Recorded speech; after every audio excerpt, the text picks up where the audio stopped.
Olá, bem-vindos ao podcast Deuses e Devotos. Meu nome é Marcos André, eu sou professor de História e este é o episódio número 19 deste podcast que é dedicado à história das religiões. Sobre esse episódio, Balduíno IV, o rei leproso de Jerusalém, que é uma figura que desperta uma profunda admiração, não só pelos seus contemporâneos, mas também continua a fascinar a história, pela sua força de vontade e sua dedicação inabalável ao reino latino de Jerusalém, ali na época das Cruzadas. Balduíno IV, foi um líder militar formidável. Ele vai defender o reino latino de Jerusalém contra o lendário, poderoso sultão Saladino, um gênio militar da época das Cruzadas. Quem não assistiu o filme As Cruzadas, acho que muitos já assistiram, e ali tem muito da história de Balduíno no contexto desse filme. Então, a história de Balduíno IV é uma história de coragem, de sacrifício e resiliência. Ela vai começar ali no ano de 1161, com seu nascimento. Ele era filho do rei Amaurico I de Jerusalém, e o reino de Jerusalém não era uma entidade estável nem consolidada politicamente. É um estado cristão frágil, estabelecido ali pelos europeus após a Primeira Cruzada, e estava sempre perigosamente cercado, lógico, pelos poderosos vizinhos muçulmanos.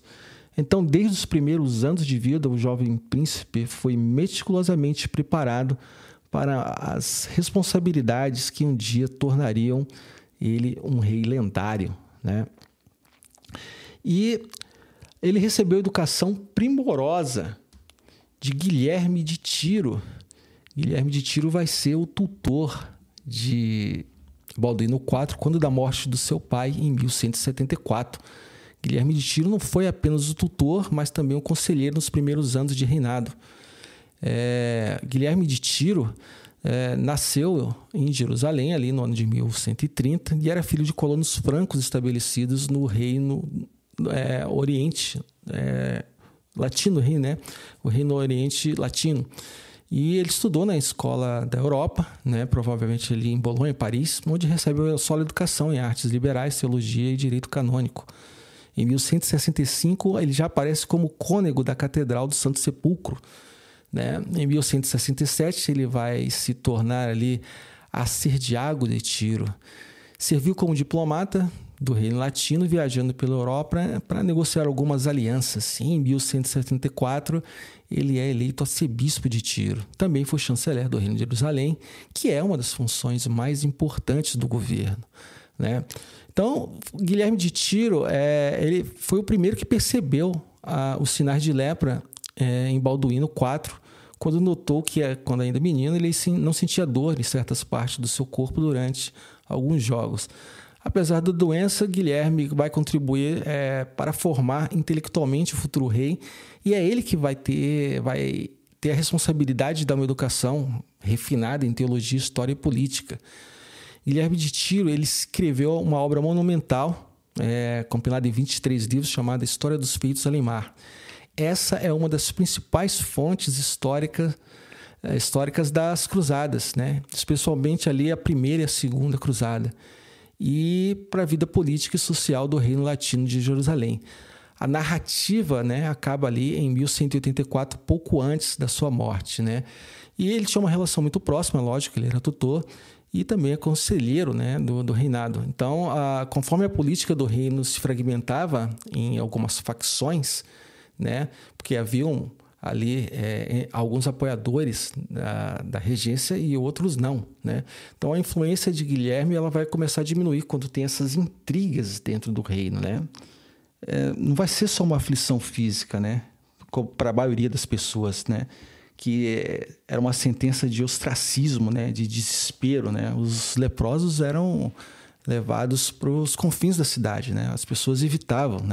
Então, essa minoridade e a gravidade da doença vai fazer com que, inicialmente, o reino latino de Jerusalém seja governado por alguns regentes. O primeiro é Senescal Milão de Plancy, que assume esse papel, e depois o parente mais influente e experiente, Raimundo III, que era o conde de Trípoli, que vai ser encarregado aí da regência.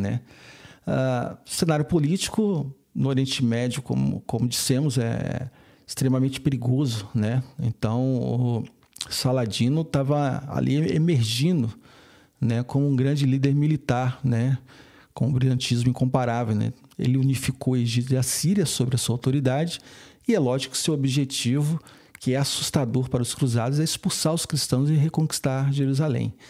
Então, para um jovem doente, né, o desafio era muito grande, né? Não poderia ser uma coisa fácil, né? Então, apesar da juventude e da progressão implacável da lepra, o Balduíno não vai se curvar ao seu destino. Então, ele vai assumir o controle total do governo quando atinge 15 anos de idade, em 1176. Então, quase que imediatamente, ele demonstra uma mente estratégica afiada, uma coragem pessoal que se tornaria lendária e que inspira profundamente ali os homens que o acompanham, né? Então, ele já tinha clareza, né? A clareza dolorosa desse seu destino, né? E ele sabia que não ia poder governar por muito tempo, né? Então, e também não vai deixar um herdeiro direto, ele já sabia disso. Então, o reinado de Balduíno IV vai ser uma corrida contra o tempo. O reinado dele vai ser uma luta constante, uma luta desesperada para proteger o povo, né? Enquanto o seu próprio corpo já não dava sinais de resistência. E o que vai acontecer é uma vitória na famosa batalha que é tida como o milagre de Monte Gisarde, né? Que vai forjar Balduíno como uma lenda, né? Em 25 de novembro de 1177, é isso que vai acontecer. Saladino vai subestimar a determinação do jovem rei e a lealdade dos seus súditos. Saladino vai invadir o reino com um exército muito maior, que estava estimado na época em 26 mil homens, né? A maior parte das forças de Jerusalém estava em campanha no norte, deixando o coração do reino vulnerável. Então, Balduíno, com a sua audácia, vai conseguir ali reunir uma força, mesmo que pequena, para enfrentar a ameaça, né? E contra todas essas probabilidades e ignorando ali os conselhos ali, Balduíno vai tomar a decisão de interceptar Saladino. Então, a lendária batalha de Monte Gisarde, o exército saladino, mesmo com superioridade numérica, né, e disperso, né, por pilhagem, estava despreparado para um ataque surpresa. Então, Balduíno, com apenas 16 anos, vai lançar ali um ataque surpresa que vai ser devastador para as forças de Saladino. Então, existe ali toda uma emblemática histórica, né, lendária, na época, que vai ser carregado de emoção e referência, né, que vai narrar que, já visivelmente debilitado pela doença, o Balduíno desce do seu cavalo, se ajoelha diante da cruz sagrada, né, e vai orar fervorosamente por uma vitória. Então, isso vai inspirar, né, os seus homens, né, a seguirem em batalha, mesmo que seja para a morte. Ou seja, o rei é leproso, doente, é o nosso rei, nós temos que segui-lo. Se ele tem coragem, por que nós não devemos ter, né? Então, essa moral, né, para a tropa, né, esse incentivo vai fazer com que eles cheguem à vitória, né? Então, Saladino acaba recuando, né? Ele recua de volta para o Egito com a parte das suas tropas, né, derrotado. Então, essa vitória em Monte Gisarde salva o reino nesse primeiro momento e transforma Balduíno em uma lenda viva, né? Ele vai transformar aí Balduíno num herói para o seu povo e vai ser um adversário respeitado por Saladino, né? Então, essa vitória garante ali alguns anos, né, de relativa paz para Balduíno IV, né? Mas aí tem um problema muito grande, que é o problema interno dentro da corte, né? A lepra continua a progredir, Balduíno vai ficar cego, vai perder gradualmente ali o uso das mãos e dos pés, e nesse momento ele já está com o físico bastante debilitado, devastado, né? Mas fica com a mente ainda lúcida, né?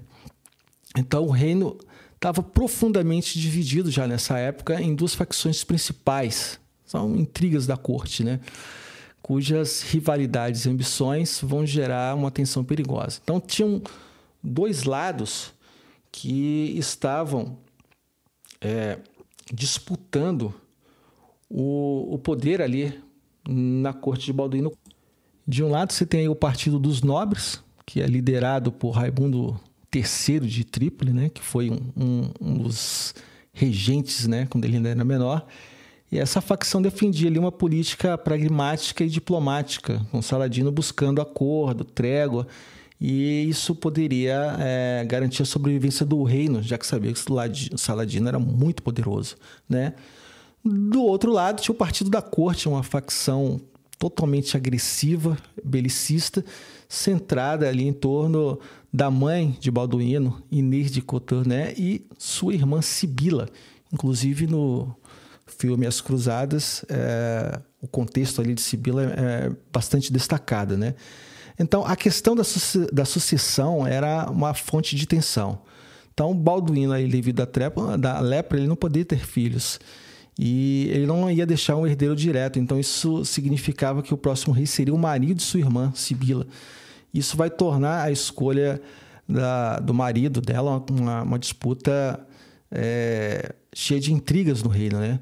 Então, em uma decisão que vai ser desastrosa, né, para o futuro do reino, Balduíno permitiu que Sibila se casasse com um nobre francês chamado Guido de Lusignan. Guido era ambicioso e muito incompetente. Ele rapidamente entra em conflito direto com o rei, desafia a autoridade e tomando decisões imprudentes. Então, o Balduíno, ele tem uma inteligência política, né, é forçado a manobrar ali para limitar o poder e a influência de Guido na corte. Então, numa tentativa ali desesperada, ele vai garantir uma sucessão mais estável, contornando essa ameaça, né? Então, ele vai coroar o seu sobrinho de 5 anos, que é um filho de Sibila de um casamento anterior, né? Ele vai coroar o menino como Balduíno V, né?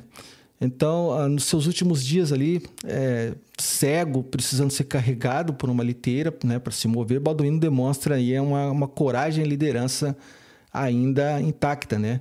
Ele vai liderar pessoalmente uma expedição para quebrar um novo cerco de Saladino ao estratégico castelo de Kerak. E isso está demonstrado no filme As Cruzadas também, né? Então, apenas com a força da sua reputação, o rei Balduíno vai forçar, né, ali diplomaticamente pedir com que o Saladino retorne, né, para o Egito, ali para a Síria. Então, qual é o legado de Balduíno IV, né? Coragem, sacrifício, né? E é o fim de uma era. Balduíno IV vai falecer em março de 1185, com apenas 24 anos. Vai ser sepultado com todas as honras na Igreja do Santo Sepulcro, né? Que é o local mais sagrado da cristandade. E o seu reinado, que é curto, né, é um ato contínuo de resistência e resiliência. Ele consegue ali o que parecia impossível. Primeiro, ele uniu uma nobreza frequentemente dividida. Ele vai proteger, durante seus anos ali, o reino de um inimigo mais poderoso, né, Saladino, e vai governar com sabedoria bastante rara, né? Então, enquanto lutava bravamente com a lepra, ele consegue deixar esse legado. Então, o sucessor, né, o menino Balduíno V, vai morrer no ano seguinte de alguma doença que não é identificada nas fontes históricas, e vai abrir caminho para que Sibila e Guido de Lusignan assumissem o trono, né? Então, a liderança desastrosa, né, incompetente ali do Guido, vai fazer com que o exército cruzado venha a sofrer a sua aniquilação total na Batalha de Hattin, em 1187. Então, pouco depois dessa catástrofe aí, Saladino vai conquistar Jerusalém, pondo fim a quase um século de domínio cristão na Cidade Santa. Então, muitos historiadores, como o Bernard Hamilton, né, vão argumentar que a queda de Jerusalém é resultado direto do colapso da liderança após a morte de Balduíno IV. Não é uma falha do seu governo, né? Balduíno IV não foi um rei fraco. Ele foi, como muitos o veem, a rocha que manteve um frágil reino de pé. Então, é interessante notar que a curiosidade popular que acompanha a figura de Balduíno, normalmente ali ele usando uma máscara de prata que vai ser imortalizada no filme, ela não tem nenhuma base nos relatos históricos contemporâneos. né? As fontes da época não mencionam que ele cobria o rosto, embora seja inegável que sua doença tenha causado uma desfiguração severa nos seus últimos anos. A máscara é uma licença artística que o cinema vai usar para dramatizar sua condição, mas essa máscara ela não é um fato histórico. Então, a história de Balduíno IV não é um simples conto medieval de guerra nem de doença. A história de Balduíno IV é poderosa, né? Uma história de reflexão, né? Sobre a força aí que o espírito humano tem de resiliência, né? O Balduíno IV não é apenas um rei leproso, como aqui os títulos sugerem, né? Ele foi um rei corajoso, ele foi um protetor incansável do seu reino, e vai escrever o seu nome na história justamente pela sua condição e pela sua coragem de enfrentar estrategicamente, politicamente, um reino bem mais poderoso que o dele. Tanto é que depois que ele morre, os cruzados, né, vão perder o domínio de Jerusalém para o seu inimigo maior, que era Saladino. Bom, eu espero que tenham gostado de mais esse episódio biográfico, mas que é bastante interessante dentro da história das religiões, porque dentro da história das religiões são os homens que agem, né? A história é feita pela ação humana. E esse episódio biográfico sobre a cristandade medieval é justamente sobre essa questão, esse legado que as pessoas são capazes de deixar ao longo da história. Muito obrigado mais uma vez.